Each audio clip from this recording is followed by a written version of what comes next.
What's going on, everyone? I'm your host, JT, back to you guys with another episode of the JT Sports Podcast. On this episode, I'm going to be giving you guys my NFC Super Wildcard preview and predictions. We're going to be breaking down, talking about all of the upcoming NFC Wildcard matchups. Seahawks, 49ers, Giants, Vikings, Cowboys, Buccaneers, Monday Night Football. Before we get into it, if you haven't already, make sure that you leave a like on the video and subscribe to the channel. We upload NFL and college football content daily. Make sure that you check out the JT Sports Podcast. Every single episode and video that's uploaded on the channel is available in audio format on all podcasting platforms. Apple, Google, Spotify, Amazon, wherever you get your podcast from, you can find the JT Sports Podcast. If you enjoy this episode of the pod, share with a family member, friend, or acquaintance, and leave a 5-star review if you enjoy. The Seattle Seahawks are going to be going on the road to take on the San Francisco 49ers. This is the third time this season these two squads have met up, and the 49ers in the previous matchups have wiped the floor with the Seahawks. You know, it has to be one of the biggest surprises of the year to see the Seattle Seahawks in the freaking playoffs. If you remember what the narrative was about the Seahawks before the 2022-2023 NFL season kicked off, many people expected the Seahawks to be probably the worst team in the NFL, either them or the New York Giants, and we felt like Seattle and the Giants were going to be competing for the number one overall pick to see who was going to have the chance at drafting Bryce Young. Well, it turns out neither one, because both of them made it to the playoffs, the Giants and the Seattle Seahawks. And if we were currently in the month of August right now, right, and we had the time machine, we had the ability to jump forward to see who was in the playoffs this season, if you were to look and see the Seahawks and the Giants in the playoffs, you probably would have said, what the hell happened this year? You look at Pete Carroll, I think him and Brian Daboll should share the honors of NFL Coach of the Year. Both of these two guys did a fantastic job with their squads. You look at Pete Carroll with the Seattle Seahawks squad. They're led by a fantastic group of rookies. You got running back Kenneth Walker, who this season ran for 1,050 yards on the ground. He averaged 4.6 yards per tote, and he had 9 touchdowns. You also have to talk about the fantastic offensive rookie tackle duo that the Seahawks have in Charles Cross and Abraham Lucas out of Washington State. On the defensive side of the football, they have a fantastic rookie duo at the cornerback position in Kobe Bryant, Tariq Woolen. You also have a stout pass rusher in Boye Mafe, who I think is going to have a bright future in this league. I think he could end up being a double-digit sack guy consistently year in and year out. So this Seahawks team has a lot of talented young players. You also have a couple of good aging vets there who are also able to come in and contribute. But this Seattle Seahawks team, when they're at their best offensively, is when they're able to get K9 going. The Seahawks are 4-1 this season when Kenneth Walker has rushed for at least 100 yards or more. And they're 3-4 when Kenneth Walker has rushed for less than 100 yards. So it's really imperative that the Seahawks are able to establish the run game against the 49ers the third go around. Geno Smith has been fantastic this year. 30 touchdowns, 11 interceptions while throwing for 4,282 yards through the air. You look at the 11 interceptions, they're not all on Geno Smith. I think a good chunk of those came from tips or, drops that ended up getting intercepted by the opposing defense. Geno Smith has been really good for the Seahawks, but at times when the Seahawks ask him to do too much, they can get in trouble because then their offensive tackles kind of end up struggling from time to time. And it's just when you have a team with so much young talent, there's going to be a lot of growing pains. And this season, the Seahawks went through a lot of growing pains. However, they were able to win their last 2 games against the Jets and the Rams, and that's how they were able to get into this spot. Geno Smith is really good, especially when he has a complimentary running game to go along. So if the run game gets going with Kenneth Walker, I think Geno Smith can have a fantastic performance. And there is a small path to an upset for the Seahawks winning this game, okay? With the 49ers, yes, this defense is tough. But this is your third time facing off against this team. So if you're Pete Carroll, you should be able to go back, watch the film from the previous two matchups and say, okay, this is all of the things that we need to correct third go around. Now, even though the 49ers are a more talented team than you on paper, this is your third time facing off against this team. And I think if I was a head coach, the team that I would least want to face in the first round of the playoffs would be the team that I've already played 2 times during the season. Because what team knows you better than your divisional foe?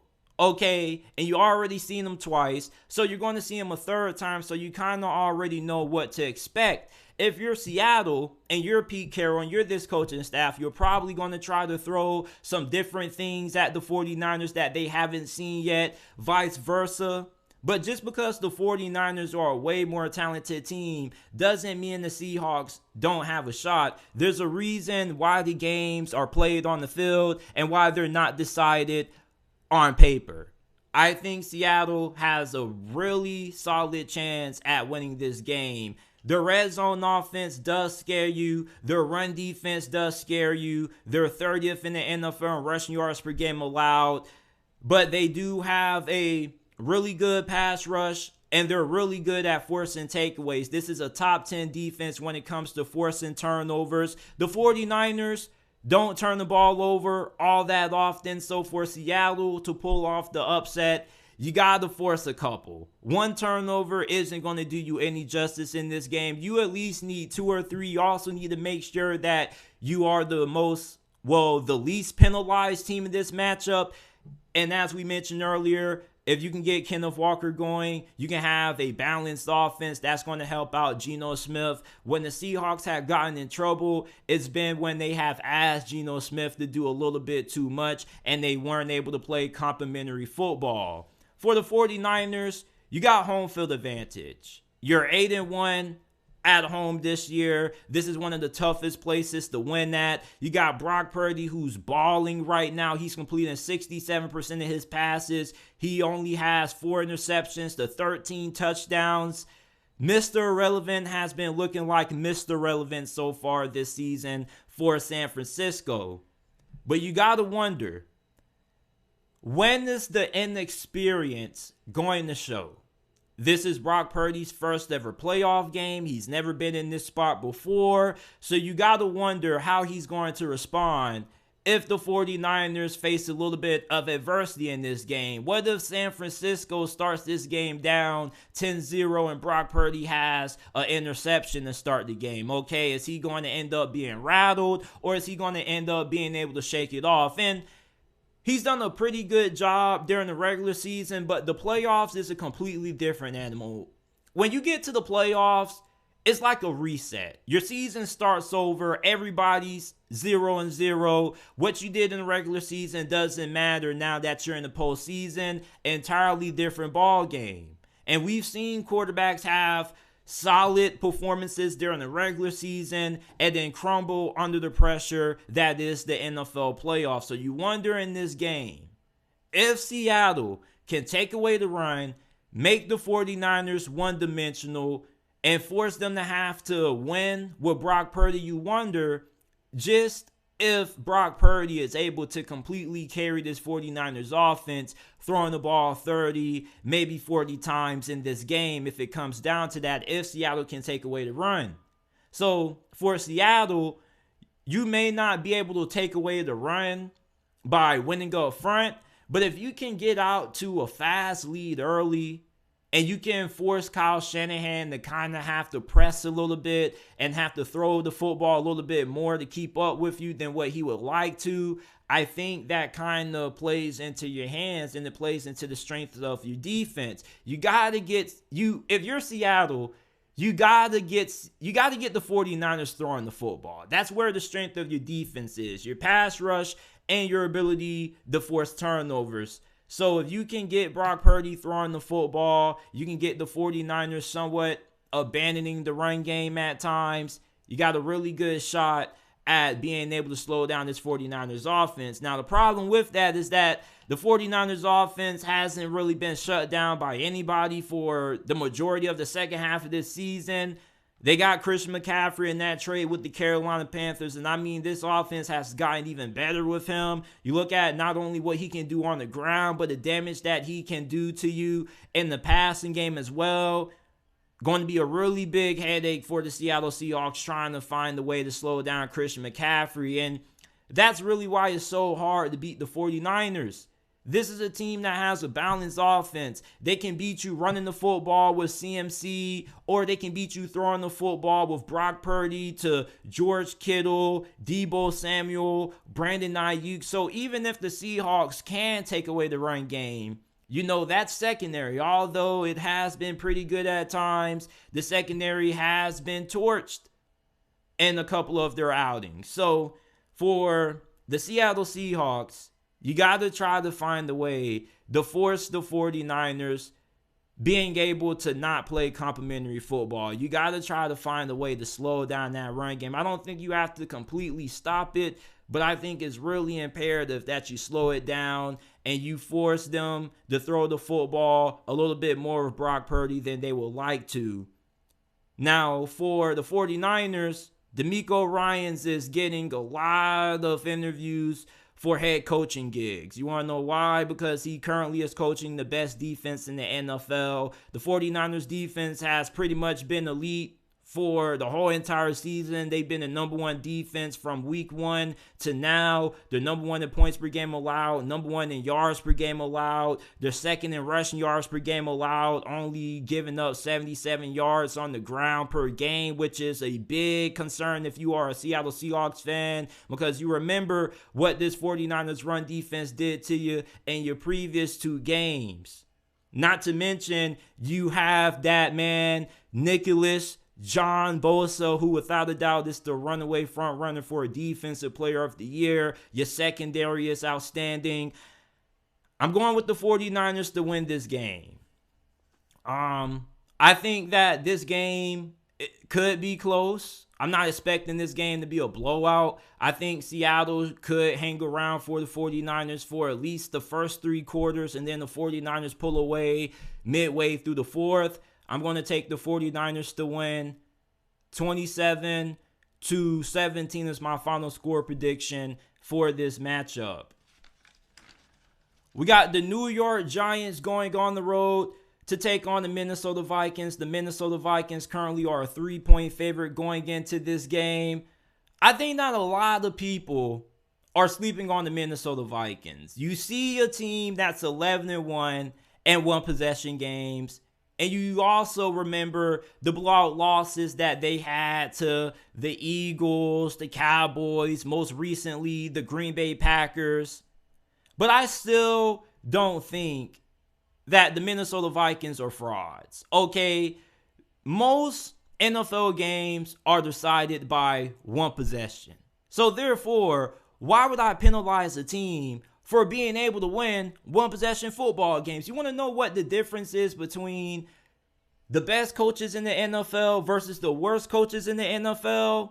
The best coaches in the NFL can win the close games. The worst coaches in the NFL can't win close games. The best teams can win 1 possession games. The worst teams don't win 1 possession games. So I'm not going to penalize the Minnesota Vikings for being able to win close games.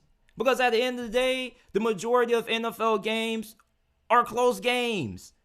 The problem with Minnesota is that they underperform and they don't play up to the level of talent that they have on the roster. I mean, they have one of the most talented rosters out of all the teams in the playoffs. Look at their offense. I know their defense isn't all that great, but their offense is probably the most talented offense in the postseason this year. Justin Jefferson, TJ Hawkinson, Dalvin Cook, not to mention they have incredible depth at wide receiver, Adam Thielen, KJ Osborne. You also have Alexander Madison backing up Dalvin Cook. This Minnesota Vikings offensive line, though, is a concern. Now, they have dealt with some injuries, just like how the New York Giants have dealt with injuries on the offensive line as well. They are expecting to have a couple of guys back. Kevin O'Connell is hopeful that starting center Garrett Bradbury will be able to return for this game. He's missed the last 5 games. You also have another offensive tackle who you're hoping could go in this game. So for the Vikings, if you're able to get 2 of your starting offensive linemen back in this game, that's going to be a huge plus for you, because your offensive line normally is the main reason why you get blown out the way you do. Kirk Cousins has kind of been a check down Charlie this year. He hasn't completely shied away from taking shots down the field, but he doesn't take as many shots down the field as you would like him to, and oftentimes he ends up being a little bit too conservative for the Minnesota Vikings, and that's how this offense ends up finding themselves in trouble. When they're unable to win on early downs, they find themselves into 3rd and long situations, and this is where this offense struggles. When you get Kirk Cousins out of rhythm, out of sync with these wide receivers, he ends up becoming a quarterback who ends up being erratic at times.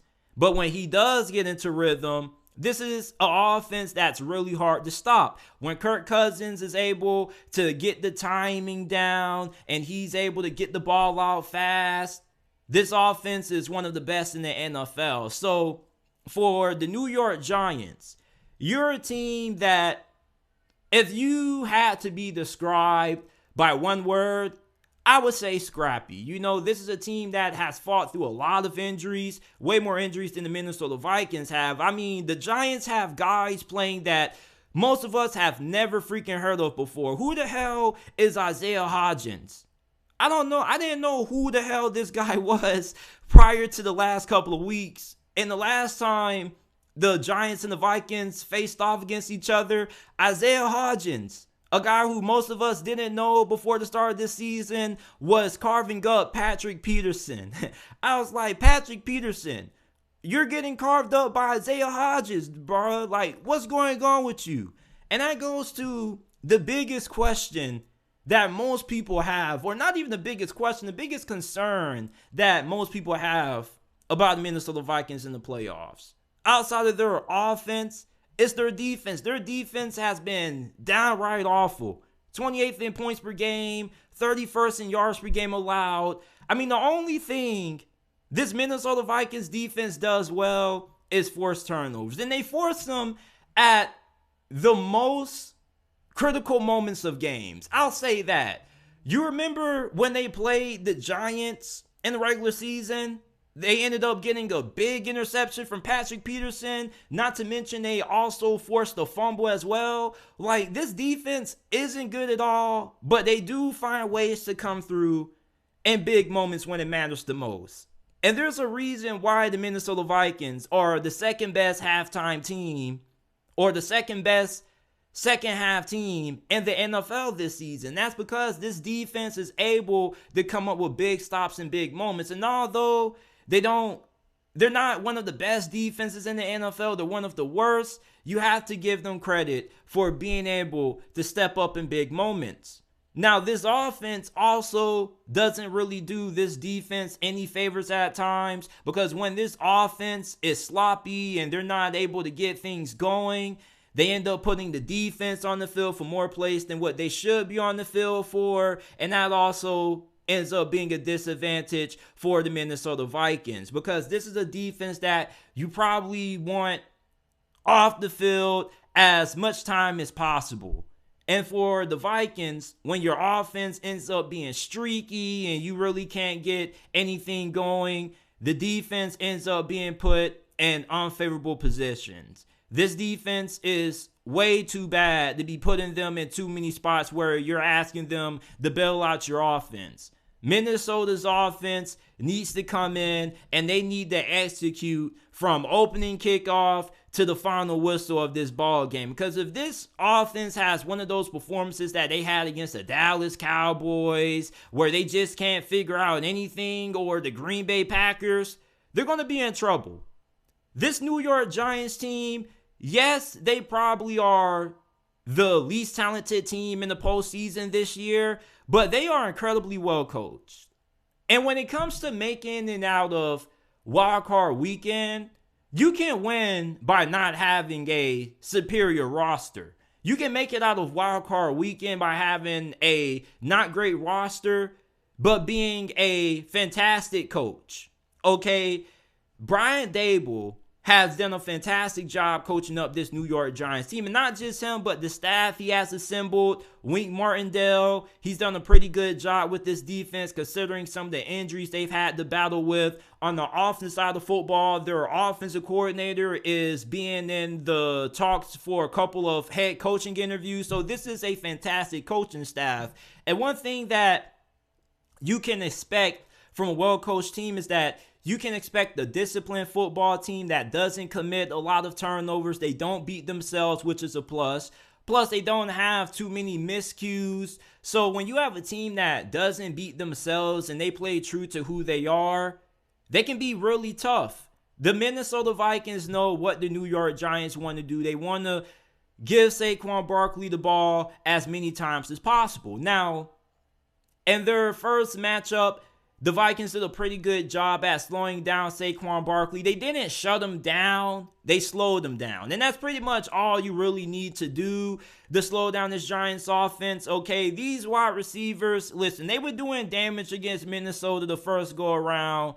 But I mean, let's be honest. There aren't really any elite difference makers in this offense that make you crap your pants. Okay, Darius Slayton is their best receiver. Then their second best receiver probably is either Richie James or Isaiah Hodges. So for the Minnesota Vikings, okay, yeah, your defense hasn't been all that great. But as long as you can slow down Saquon Barkley and you don't allow him to take over this game, you're comfortable with these wide receivers doing work against you. You're comfortable with Daniel Jones throwing the football against your defense, because with how good your defense has been at forcing takeaways, you know eventually there's going to come a moment where your defense should hopefully be able to come away with one. Now, the run defense for this Giants defense is a big concern of mine. They're 27th in rushing yards per game allowed. They're giving up 144.2 rushing yards. Huge concern when you're going against a team like Minnesota with the running back group that they have in Alexander Mattison, Dalvin Cook.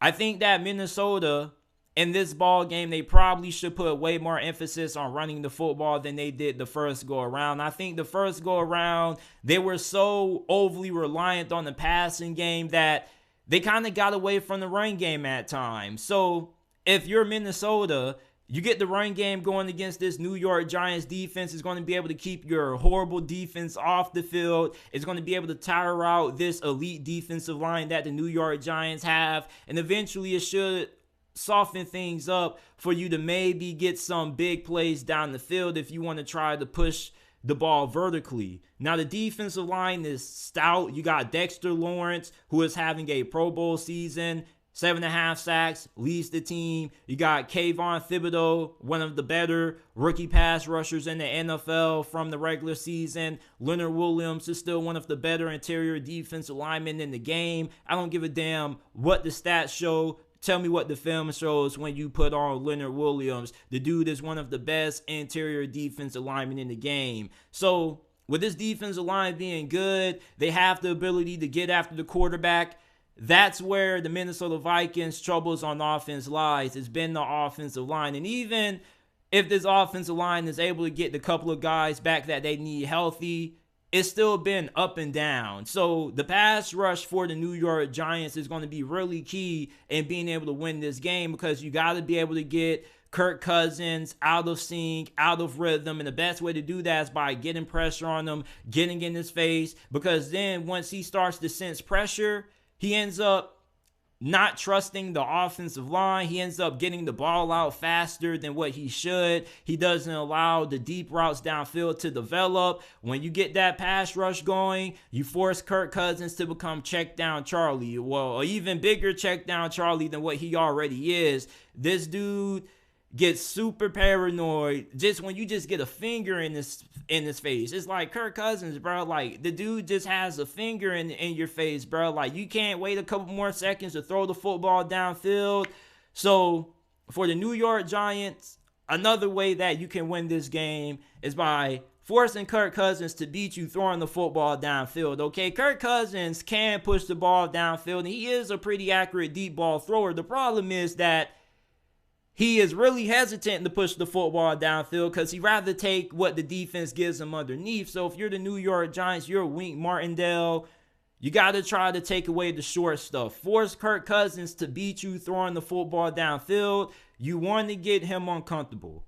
Okay, when you're in the playoffs, these teams pretty much already have who they are set. Nobody goes into the playoffs and just completely changes who they are as a football team. If Kirk Cousins was a check down Charlie in the regular season, he's most likely still going to continue to be a check down machine in the playoffs. I don't really think that's going to change. So if you're the New York Giants, force Kirk Cousins to beat you downfield. Don't allow the easy, short, intermediate throws that they get to Justin Jefferson or TJ Hawkinson. Like, force Minnesota to beat you throwing the football downfield.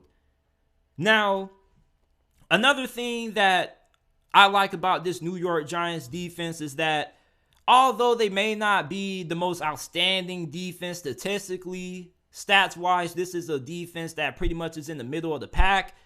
This is probably one of the best situational defenses in the NFL. They know how to get off the field on third down. They have the 5th best third down defense in the league. They also can get you off the field in the red zone. You get into the red zone against the New York Giants, they force you to come away with field goals versus walking away with touchdowns. And that's a big reason why this team kind of is in the situation they're in. Their offense has been good enough, but their defense has done a really good job situationally being able to get opposing teams off the field in third down situations and stopping you when you get inside the red zone, which is why the New York Giants are that scrappy team, because they're able to find ways to keep the game close, and then come the fourth quarter, the last couple of minutes, they find a way to steal the game from you. For the Minnesota Vikings, you were able to escape last time because Greg Joseph made that long field goal. But this go around, if the New York Giants get the ball in the fourth quarter and they can get the run game going and Saquon Barkley is having the game, you're going to be in trouble. And I honestly feel like if the Giants go into the fourth quarter with the lead in this game, I kind of like the Giants. You know, like, I know the Minnesota Vikings are the better team, but with them being the better team, you kind of would like them to come out and show it. The New York Giants, yes, they're well coached. They do have a couple of pieces there, but this is a team that mostly on a good day against a Super Bowl contender probably is losing by at least 10 points or more. So for the Minnesota Vikings, I'm taking them to win this game. And I'm going to take them to cover that -3.5. And I'm pretty confident about it. You know, I think the first matchup showed us that even though Minnesota wasn't able to beat the New York Giants handily, you know, they still had a pretty good amount of success moving the ball efficiently on offense. Their defense was able to come away with a couple of turnovers. And the New York Giants, yeah, they had a couple of good drives, but for the most part, you know, this Giants offense is really limited. And when you have a limited team in the playoffs, there's only so much you can do. You have to scheme up everything. You have to coach your tail off. And eventually, the talent plus the coaching is going to be a little bit too much. I don't think Kevin O'Connell is a bad coach. As a matter of fact, I think you probably could consider him a top 10 coach based off this season. I mean, the Vikings are in the playoffs. They know how to win close games. For Minnesota, I'm going to take them to win this game, not just because they're the better team, but because I think they have more ways to win compared to the New York Giants. In the playoffs, it's all about finding ways to win. Yeah, teams have their identities, but they also have a plan A, B, or C. At least that's what you need to have if you're trying to make a deep run in the playoffs, you got to have multiple ways to win. Some games you may have to win by your defense getting a big stop. Other games you may have to win because of special teams. It's just that the Minnesota Vikings know how to win different ways. Their offense can win in a shootout. Their defense can make the necessary plays needed to win. And you look at the New York Giants, yeah, their defense is solid, but their offense is mostly Saquon Barkley or bust. If they don't get Saquon Barkley going, the offense more times than not is going to struggle. I'm going to take the Minnesota Vikings to win this game. 27-20 is my final score prediction for this matchup. Last game that we have to talk about, we have the Tampa Bay Buccaneers taking on the Dallas Cowboys. The Dallas Cowboys are traveling to Tampa. You look at Dallas, man. This is one of the best defenses in the NFL. They're 5th in points per game allowed. They can get off the field in third down situations. They're also good in the red zone. But the thing that makes this defense amongst the best in the NFL, probably second behind the 49ers, is their ability to generate takeaways. They're number 1 in the NFL in forced turnovers. You look at the Buccaneers. This team has been really streaky and really inconsistent on offense. I won't even call this offense streaky. This offense just isn't good. And yes, this offense kind of has came alive over the last couple of weeks, but look who they played. I remember what this offense did in the third quarter against the Cincinnati Bengals. They had 5 consecutive turnovers back to back to back to back to back. And it's funny that we talk about the Buccaneers offense having problems with turnovers because the Dallas Cowboys have similar issues. It's just that the Dallas Cowboys, unlike the Buccaneers, are good enough to overcome Dak Prescott's recklessness. The Tampa Bay Buccaneers can overcome turnovers. This is a team that, this is how the Buccaneers win games. They remind me a lot of you remember that 2021 Pittsburgh Steelers team with aging Big Ben Roethlisberger? That's exactly the kind of team that the Buccaneers remind me of. They struggle to generate big plays in the passing game. They either have to do dink and dump to the wide receivers or they got to dink and dump their way, throwing checkdowns to Leonard Fournette and Rashard White. You remember the Pittsburgh Steelers that same season. They were doing a lot of dink and dunks, a lot of quick throws, getting the ball out to the receivers fast, and then they would either try to dink and dunk with Najee Harris, and then when that wasn't working, guess what they used to do? They used to go no huddle. Same thing the Tampa Bay Buccaneers do when they can't get anything going on offense. They go no huddle. Now, the no huddle approach has worked for Tampa Bay, simply for the fact that they weren't playing a defense as good as the Dallas Cowboys. And this is where my questions lies when it comes to this game, okay? For the people who are saying that the Buccaneers are going to come out and surprise us, how? This is an offense that they're beat up on the offensive line, and you're going against a Dallas Cowboys defense that's one of the best defenses at getting pressure on the quarterback. So if Tom Brady didn't have that much time to throw the football against Arizona, what makes you think that he's going to have a lot of time to throw the football with Michael Parsons coming out in full speed? And Tom Brady, his lack of mobility has really hurt the Buccaneers this season. Against Cincinnati, he could even pick up 2 yards to convert a 3rd and 2. They ended up kicking the field goal on 4th and 1 inside of Cincinnati's 10-yard line.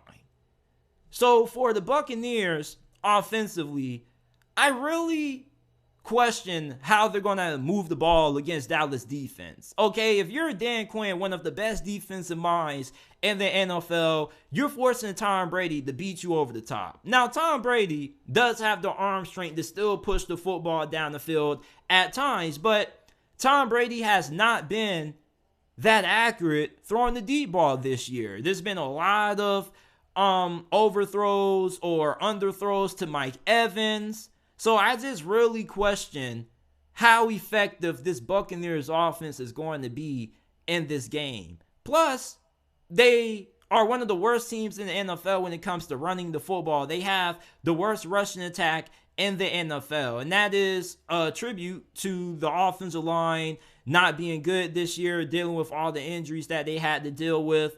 So if you can't run the football and you struggle to generate big plays in the passing game, how can the Buccaneers possibly win this game? Well, the Dallas Cowboys are the Dallas Cowboys. And what I mean by the Dallas Cowboys being them is that this is a team that they're super talented. As a matter of fact, I think if the Dallas Cowboys weren't so turnover prone with Dak Prescott, they probably would be my pick to make it to the Super Bowl. I mean, I'm not concerned about the defense. Outside of whoever they have lining up at that second cornerback spot, I'm not worried about the defense, and I'm not worried about the run defense. I'm worried about this offense being able to take care of the damn football.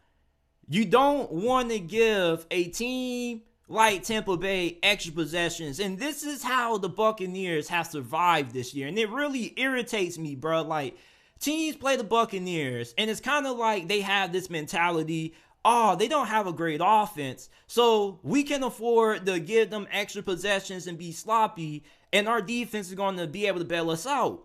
Now, the problem with that is that once you get into the fourth quarter, if the game's close and Tom Brady has the ball with 2 minutes left, and you give him an extra possession, he's going to beat you.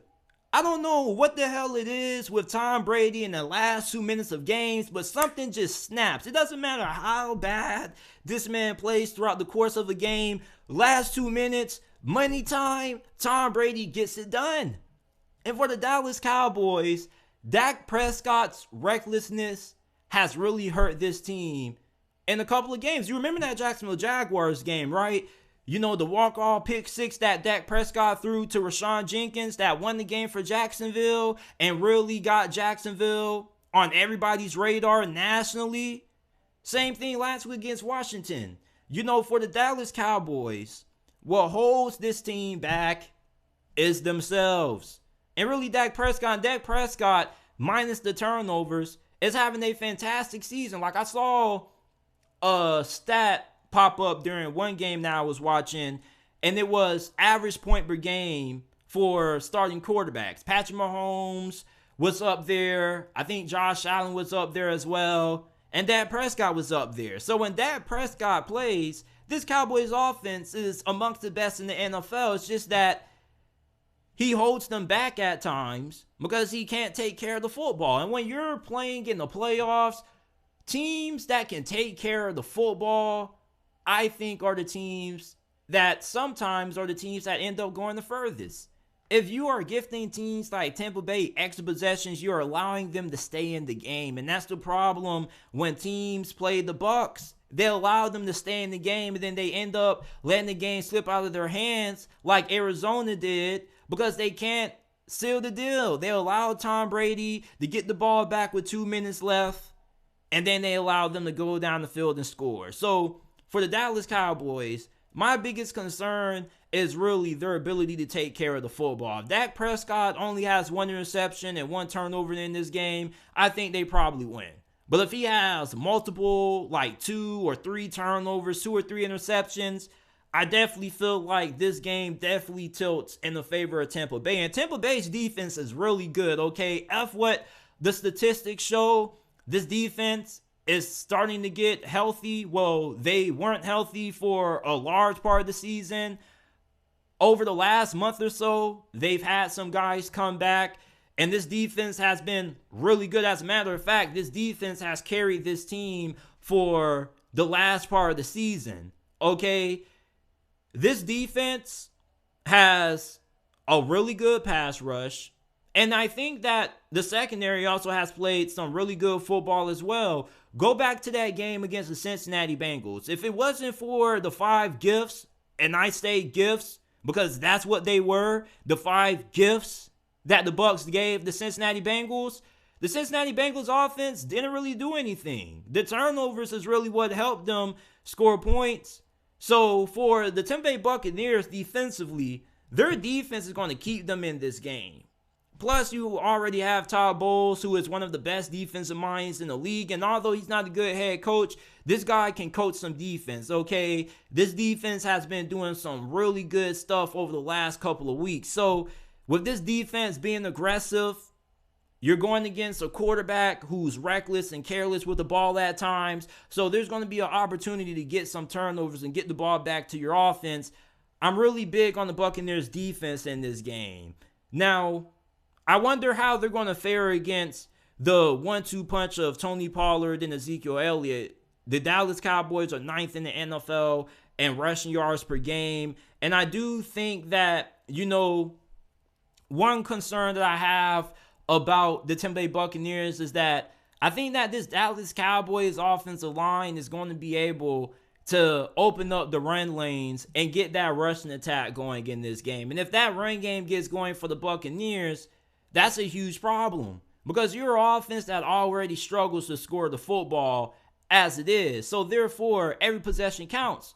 But if Dallas is taking, 5-6 minutes off the clock per drive, if you're an offense that struggles to move the football, you already are at a disadvantage. Then you're going to be at an even more disadvantage where you have to make every single possession count.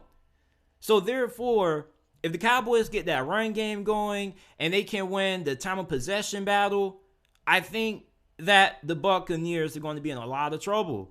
And then if the Buccaneers get down early, I think this game is pretty much going to be all but decided. If Dallas can get up to a 14 or 3 possession lead at any point in this game, I think it's wraps. I don't think the Buccaneers this year are built to win games coming from behind.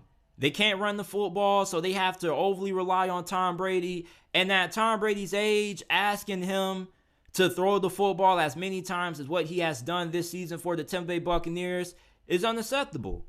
And this is why the 2022-2023 Tampa Bay Buccaneers team reminds me a lot of that 2021 Pittsburgh Steelers team that went to the playoffs last season and got outed by the Kansas City Chiefs. I'm going to take the Cowboys to win this game. I won't say this game will be a blowout, but I do think that Dallas will win this game comfortably. I'll take Dallas to win 24-13. I mean, I really can't see the Buccaneers having too much success on the offensive side of the football. And yes, I do understand that the Dallas Cowboys were shut down by the Buccaneers the first time they played. But this Buccaneers team that we are seeing going into the playoffs is not the same Buccaneers team that we saw beat the Dallas Cowboys earlier this season. This Buccaneers team got worse. I don't like the coaching. I don't like the fact that they struggle to generate big plays in the passing game. They can't run the football. And I mean, they can try to get creative all they want to, but at the end of the day, when you get to the playoffs, you don't go from being bad at something to being great at something all that often. Most of the times when you get to the playoffs, you are what you are. So for the Buccaneers, unless this defense is able to force a good amount of turnovers, which they do have a good chance at doing, and this offense can capitalize off it, I got to take Dallas. And I'm not insanely confident in Dallas. If I had to rate my confidence level for this game, I probably would rate it a 2 out of 5, my confidence in Dallas being able to win, mostly because of Mike McCarthy and the playoff blunders that he's had in the past. But with the Buccaneers offense being as bad as it has for pretty much the majority of this year, struggling to generate big plays, having to dink and dump their way down the field, I think that this defense for the Cowboys is just going to be way too much for Tom Brady and company to overcome. And I'm not doubting Tom Brady, okay? I'm just doubting this team and the coaching staff. If Tom Brady has a chance to win this game with 2 minutes left, damn it, he's going to do it. All right? So that's my prediction. I'm taking Dallas to win, and I'm taking them to cover outright. But if this game is close and Tom Brady has a chance to win this game with 2 minutes left, the Buccaneers are going to win. This is it for my NFC Super Wildcard preview and predictions. Leave your predictions down in the comment section down below. If you're watching this on YouTube, make sure that you check out the JT Sports Podcast, available on all podcasting platforms. Apple, Google, Spotify, Amazon, where you get your podcast from, you can listen to the JT Sports Podcast. And I will see you guys shortly with another episode of the JT Sports Podcast.